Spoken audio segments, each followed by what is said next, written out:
ہے according to قرآن اور مسلم کہ 4 آسمانی کتابیں ہیں، مطلب ورڈ آف گاڈ، تورات، زبور، انجیل اور قرآن.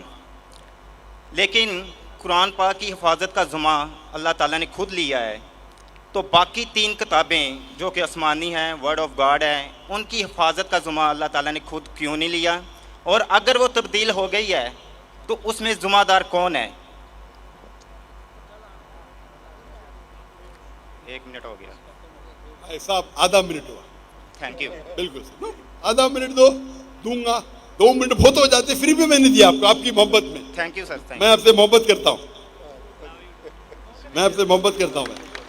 لو یو ٹو. بھائی صاحب کا سوال ایک دم اچھا تھا ماشاء اللہ. 4 جملے میں آدھے منٹ سے کم، آدھے منٹ سے کم. یہ صحیح ہے، آدھا منٹ لو، 1 منٹ لو، 2 منٹ بہت ہو جاتا ہے، پھر بھی میں نے دیا. بھائی صاحب کا سوال ایک دم صاف ہے، ایک دم ستھرا ہے اور آسان اردو میں ہے کہ جب قرآن میں لکھا ہے کہ اللہ تعالیٰ کی 4 کتابیں ہیں، تورات، زبور، انجیل اور قرآن، تو اللہ تعالیٰ نے صرف قرآن کی حفاظت کیوں کی؟ باقی آسمانی کتاب، باقی جو اللہ کے کلام تھے، اس کی حفاظت کیوں نہیں کی؟ بہت اچھا سوال، جس کا میں نے سوال مختصر سا دیا تھا. ڈیٹیل میں نے میری تقریر میں شاید آپ نے سنا نہیں ہوگا. اور بھائی صاحب صحیح کہتے کہ قرآن مجید میں ذکر اللہ تعالیٰ فرماتے سورہ رعد میں، سورہ نمبر 13 آیت نمبر 38 میں، وَلِكُلِّ أَجْلٍ کتاب، ہر دور میں ہم نے کتاب بھیجی، کتاب نازل کی. نام سے صرف 4 کا ذکر ہے، تورات، زبور، انجیل اور قرآن. تورات وہ وہی ہے، وہ کتاب ہے جو اللہ نے موسیٰ علیہ السلام پہ نازل کی. زبور وہ کتاب ہے، وہ وہی ہے جو اللہ نے داؤد علیہ السلام پہ نازل کی.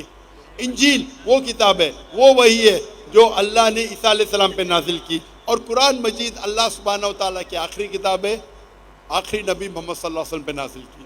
بھائی صاحب کا ایک دم اچھا سوال ہے کہ اللہ نے جب قرآن مجید میں کہا، اور میں نے ذکر کیا سورہ ہجر میں، سورہ نمبر 15 آیت نمبر 9 میں، کہ ہم نے قرآن نازل کی، ہم اس کی حفاظت کریں، تو اللہ تعالیٰ نے صرف قرآن کی حفاظت کیوں کی؟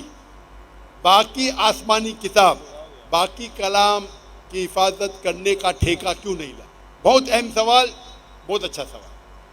اس کا جواب ہے کہ جتنے بھی پہلے کتابیں نازل کی گئی، جتنے بھی وہی قرآن مجید کے پہلے آئے، وہ صرف ایک وقت کے لیے تھی اور ایک گروہ کے لیے تھی.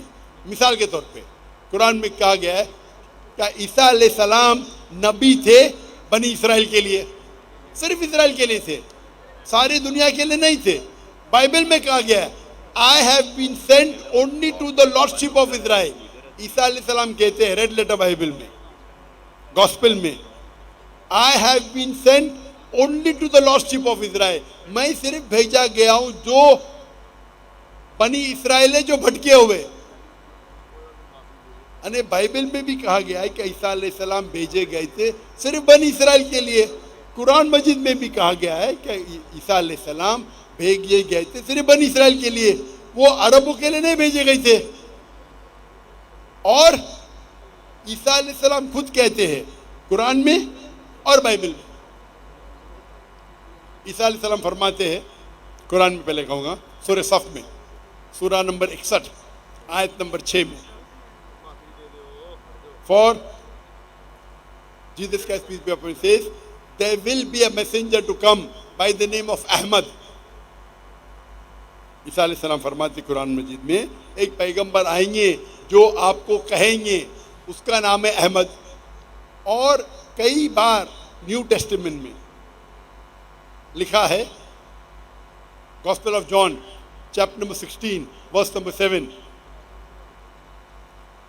and Gospel of John chapter number 16 verse number 11 to 12. I have many things to say unto you, but ye cannot bear them now. For he, when the Spirit of truth shall come, he shall guide you unto all truth. He shall not speak of himself, all that he hears shall he speak. اس میں لکھا ہے کہ مجھے آپ، عیسیٰ علیہ السلام کہتے ہیں گوسپل آف جان میں چیپٹر نمبر 16 آیت ورس نمبر 11 12 13 14 کہ مجھے آپ کو بہت سے چیزیں کہنا ہے لیکن آپ ابھی نہیں سمجھ سکیں گے. وہ He, when the Spirit of truth جو حق کا روائیں گا وہ آپ کو دکھائیں گا, وہ آپ کو سمجھائیں گا. وہ اپنے آپ نہیں کہیں گا, جو کچھ وہ سنیں گا وہ کہیں گا, وہ مجھے گلوریفائی کریں گا, وہ میری تعریف کریں گے. یہ جو Gospel of John chapter number 16 verse number 11 سے 14 ہے, یہ عیسیٰ علیہ السلام پیشن گوئی کر رہے محمد صلی اللہ علیہ وسلم کی, اور کہہ رہے کہ مجھے آپ کو بہت کچھ کہنا ہے, آپ ابھی سمجھ نہیں پائیں گے. وہ جب آئیں گے حق کے پیغمبر, وہ آپ کو کہیں گے سارے سچائی, اور